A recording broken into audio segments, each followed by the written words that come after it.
અમદાવાદમાં અનેક જગ્યાએ ટેક્સી ચાલકો દ્વારા વિરોધ પ્રદર્શન સાથે હડતાલ પર ઉતરી ગયા। આજે વહેલી સવારથી ટેક્સી ચાલકો અચોક્કસ મુદ્દતની હડતાલ પર ઉતર્યા। ટેક્સી ચાલકો દ્વારા ભૂખ હડતાલ પર ઉતરવાની આપી હતી ચીમકી।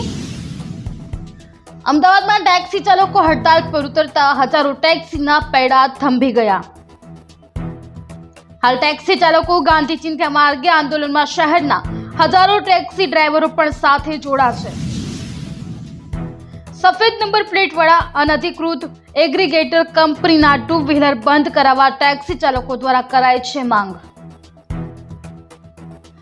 ઉબેર, ઓલા અને રેપિડો કંપની દ્વારા આરટીઓના નિયમ વિરુદ્ધ મન ફાવે તેમ ચલાવી રહ્યા છે ટેક્સી।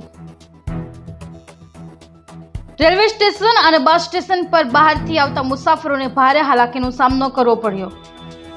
આજે સાંજ સુધીમાં સરકાર કોઈ ચોક્કસ નિર્ણય નહીં લે તો આંદોલન લંબાવશે ટેક્સી ચાલકો। યજ્ઞેશ ગોસ્વામી, જીએ ન્યૂઝ, અમદાવાદ।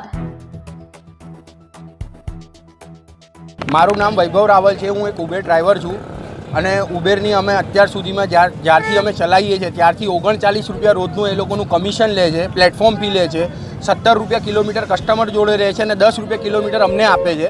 એના લીધે અમે બધા ડ્રાઈવરો હેરાન થઈ ગયા છીએ અને રોજનું એ લોકોનું કમિશન પ્લસ એ લોકો અમારા જોડે ટેક્સ 5% ટેક્સ કાપે છે। એટલે અમે 200 રૂપિયાનો ધંધો કરીએ એમાં 5% કમિશન એને આપવાનું। રિક્ષાવાળાનું ભાડું અમારી ગાડી કરતાં વધારે, અમે 5 લાખની ગાડી લઈને ફરીએ અને રિક્ષા લાખ રૂપિયાની લઈને ફરે એને અમારા કરતાં વધારે પૈસા મળે છે।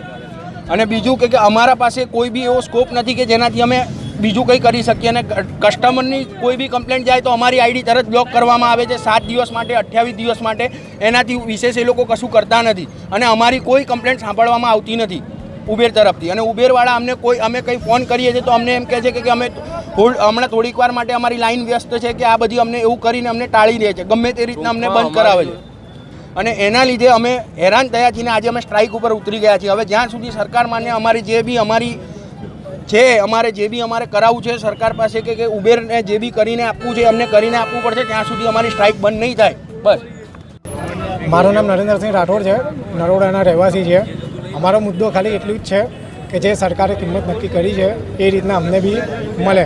અમને કસ્ટમરનું જ ઉબેરવાળાને સાંભળે છે, અમારું કોઈ કંઈ સાંભળતું નથી। અમારે કોઈ બી કમ્પ્લેન હોય તો અમારે સાંભળવામાં આવતી નથી, કસ્ટમરનું તરત જ સાંભળી લે છે, અમારા આઈડી બ્લોક કરી નાખે છે।